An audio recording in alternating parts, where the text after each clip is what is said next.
毕业于常春藤大学的马颖是一名著名华裔作家、评论家、公共政策专家。春节前夕，他来到华府，为其新书《贫民区里的华裔女孩》进行签售活动，并在演讲中和听众分享了自己对于美国社会中对少数族裔存在不当做法的态度。So I guess my questions are in two parts. First part is about, how do you identify yourself and how that affects your views in certain social areas. Since you wrote the book like 8-9 years ago, between that time, how that kind of self-identification change or no change? The second part is, I guess it's yeah. Well, why don't I answer your first part first? So no change. My friends often say I'm very stubborn, so maybe that's why. But when I wrote the book, and I discussed this in the intro, originally I was going to write a very different book, and I was going to write about foreign policy and so on. But around the time that I was writing the book, there were quite a few Black on Asian violent incidents in San Francisco, in Oakland, as well as here on the East Coast. And I remembered at the time that, one, the mainstream media didn't cover it, and two, to the extent that the local politicians addressed these issues, they always excused the behavior, and they kept saying these are purely crimes of, with economic motives, like whether they were robbery or sometimes, it was just kids behaving poorly. And so one of the reasons I wrote the book the way that I did was because I wanted incidents like that not to go unnoticed, and I wanted us to stop refraining from at least asking a very tough question, which is, when those things happen, what role does race play? What role does racism play?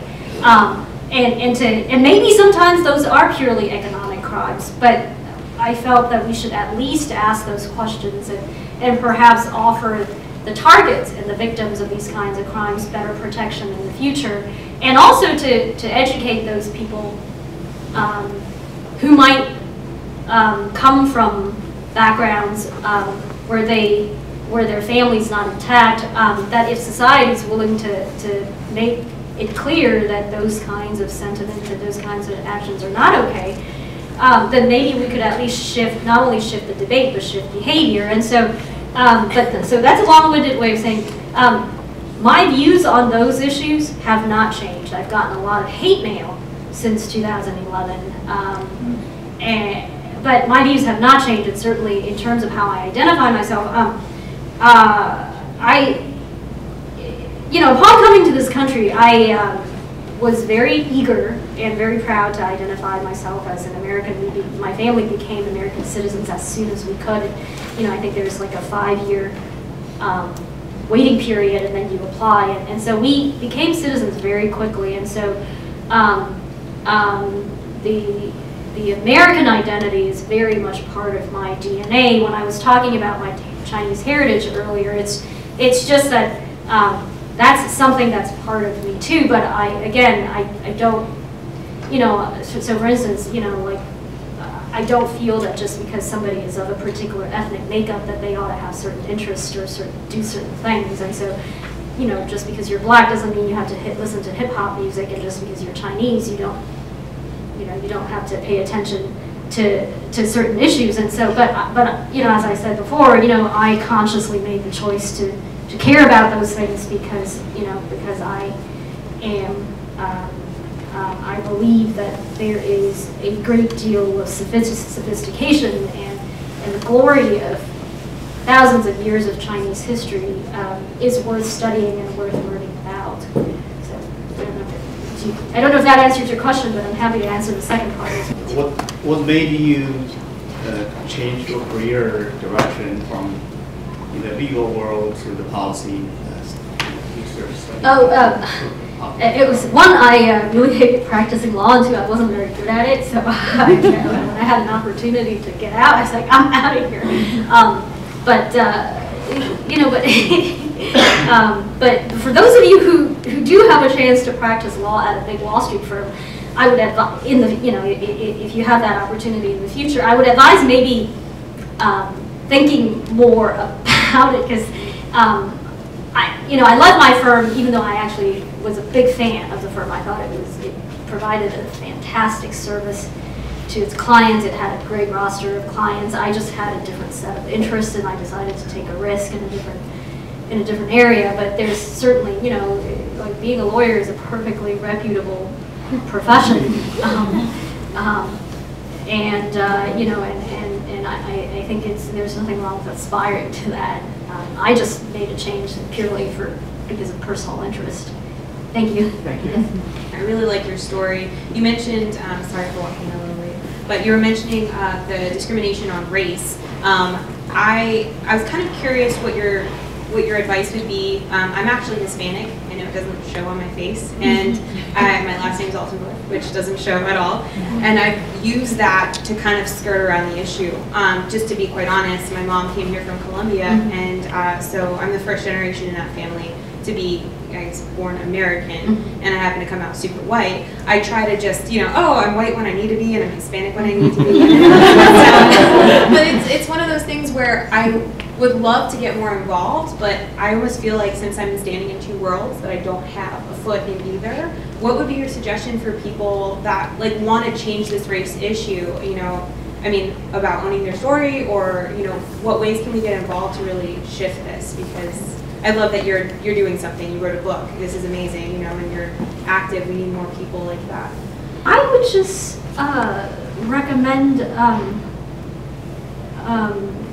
I would just recommend being you. I think there's. If I were you, I would do exactly the same.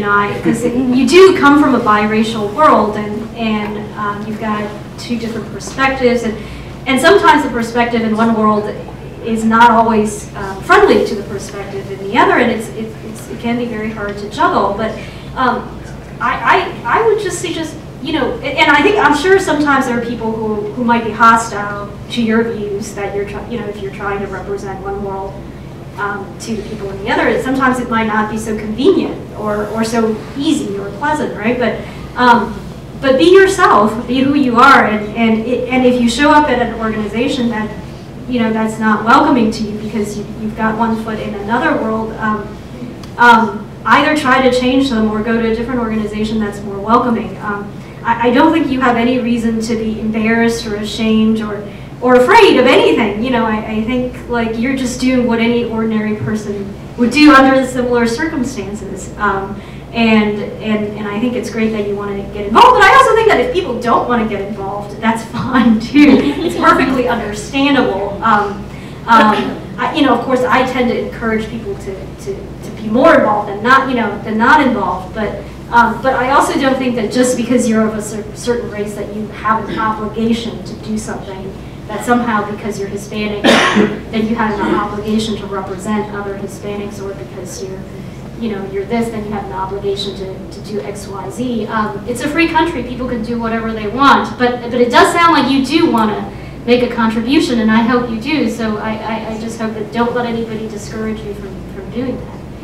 Thank you. So my name is Yu Xianxie, and I represent the FF Association for Education Fairness to co-host this talk. And actually, you talked a lot about the discrimination in university admission in a lot of your talk. Actually, that's one of my point of interest. So actually, I also I am one of the parents have a joint lawsuit case prepared for with the MCPS system about the no transparency and bias admission in the last year and this year's magnet school admission. So I think my question is, this question will determine about the university admission.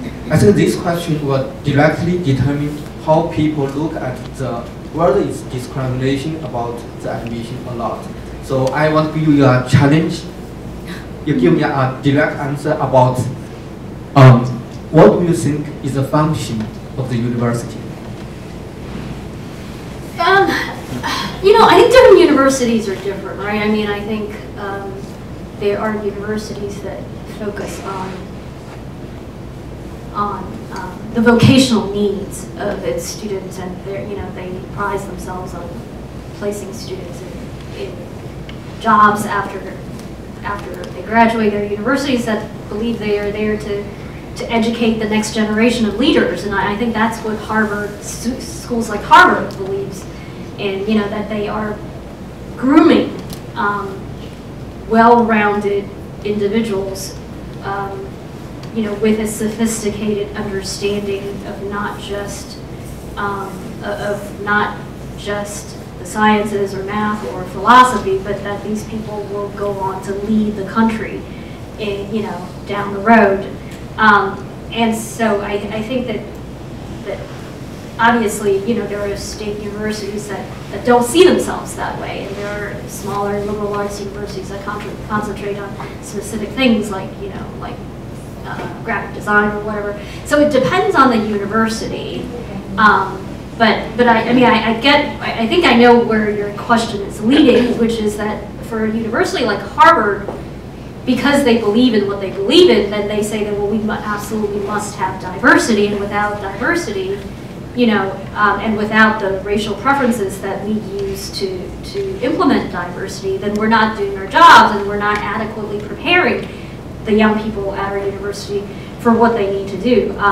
Now, that last part is complete hogwash.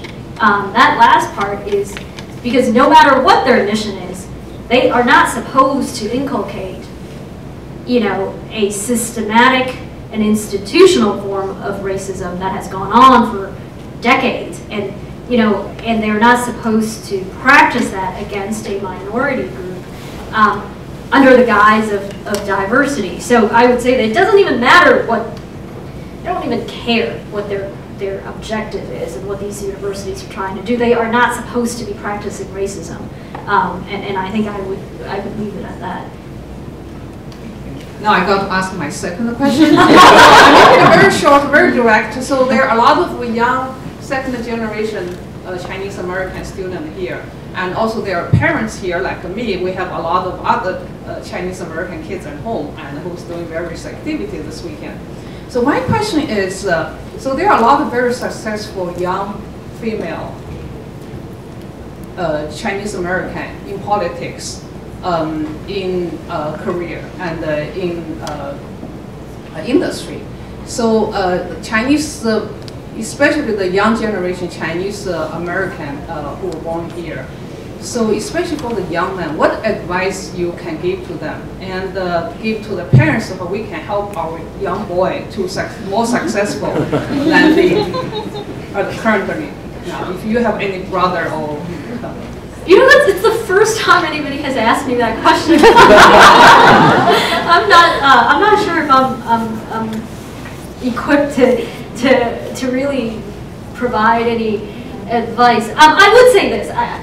I'll throw out a few observations. I think that sometimes things are more difficult for the boys because in our society, it is perfectly okay for girls to ask for help, to and that if you don't know what you're doing, to lean on somebody else, especially to lean on, the men in your life. I think a lot of times, in general, and I don't mean just Chinese boys, I think in general it's harder for men, perhaps, or the boys to deal with a situation where they're clearly facing a lot of challenges, but but they perhaps, there's, so for instance, there are all these statistics about how when a man, when the head of the household, the man, loses a job, it creates a lot of problems, and that because it hits them psychologically that much harder. And so, I've certainly seen Chinese boys in my day and age when I was growing up in China. So okay, so I got into a fist fight and I didn't get injured, and it wasn't exactly a great experience, but I walked away okay. But if you're a boy and you're constantly in a situation where you have to face fist fights and you're smaller than people who might be picking on you, I think that creates a whole different set of psychological pressure. I would harken back, I think, to what I was saying earlier. I don't think that there is anything wrong with being non-confrontational. I don't think there's anything wrong with being Chinese. I do think that there is a difference between doing that and being cowardly. And so, I'll give you an example. In the last presidential election, I worked for Dr. Ben Carson, who's very soft-spoken. He's so nice. During the entire election, he didn't say one nasty word, like a personal. He didn't launch one single personal insult against any of his opponents. It was always about policy, about the issues. But don't for a second doubt that he has strong convictions. He has strong convictions on the pro-life issue. He has strong convictions about how to defend this country. And I think that showed during the election. And I would just say that for those people who are wrestling with these issues, that there is nothing wrong with being quiet either, but make sure not to confuse that with being a wuss. If there are issues, if there are issues you care about, if there are people you care about, and if there's injustice being done and it's something you disagree with, and somehow you're afraid to actually step up to the plate, that's not, that's a completely different from just being quiet. On the other hand, I think that I think being in America obviously brings out different type of qualities from our young boys than it would if they grew up in China. And so there's a lot that this culture this society has to offer, and there's nothing wrong with embracing that. I mean, when I was young, I always thought it was a little weird that there were Asian boys who wanted to listen to hip hop, right? I'm like, what is wrong with you? But as I got older, I actually came to have great appreciation for hip-hop myself. And so all I'm saying is it's a free country. There's nothing wrong with doing something different, being different from other kids, studying, something that other Chinese boys are not studying, or doing things that they're not, or sometimes, going your own way. And I think those are learning experiences, and it builds character. And sometimes I think kids need to learn what it's like to stand alone, and you don't need to get into a fist fight. In fact, I discourage people from doing that. But ultimately, there are all kinds of different ways to stand up for yourself peacefully. There are all kinds of different ways to make sure that that your conviction shows through. And I think maybe if we could convey that message to the younger boys in our community, maybe it would be helpful. But I know there are a lot of parents here, and I don't have any kids, so I think you guys would know best. You guys would know better than anybody else how to do this. So, so thank you for that question. I was invited by the Krishna Poi, who is Asian American Pacific Island Commissioner. I'm also Commissioner. As you see that I look like a Chinese, but yet I am not a Chinese. I often being asked, are you Chinese? Are you from China? When I first get that question, I was kind of insulted. Why? Do I look like Chinese? I'm not Chinese, I'm Korean. But then along the line, I've been here 46 years, and along the line I said, it doesn't bother me anymore. As I see American, they are from, German, France, I don't really see the difference until I speak to them. So it's the same concept. And when I go to stores near my house, I often ask, where are you from? Just like she has mentioned. And in the beginning, that question was weird. But then I realized maybe my accent still shows. So when you answer her question, I see how big heart you are and how generous you are, even though you are young. And it is the title of your book brought me the curiosity. Here is the young woman grew up in ghetto. I have not read a book yet, but immediately I was thinking the Korean who has grown up in Brooklyn, in New York, and I have read a book about that, so I said it may be the same, but it may have the different things, and I'm looking forward to reading this. But my question is, all these things, we have a young generation here is sitting in the front, and I really show my respect coming here on Saturday afternoon to listen the author and see where she is going to take us. What do you see in the next decade as we are in the Trump period, and we see a lot of issues coming, races, and people are more hostile. So when you see all the things, what do you see in next decade? How is it going to evolve next, at least like 5-10 years? How would this young generation will take your words from you? I will note that I'm actually not that young, but I often tell people these days that I am 23, and I've been 23 for a very long time. And I think some of our friends from the media here, when they were talking to me on the phone, had asked me, you know, how old are you? And I said, I'll tell you, but please don't like print this in the press. I don't want anybody to know. Anyway, but back to your question, I think that certainly in the Trump administration, and even when Trump was running as a candidate, issues about race have come up a lot. It's constantly in the news, and because of the president's rhetoric, he's been accused repeatedly of being a racist, and his policies have been very controversial.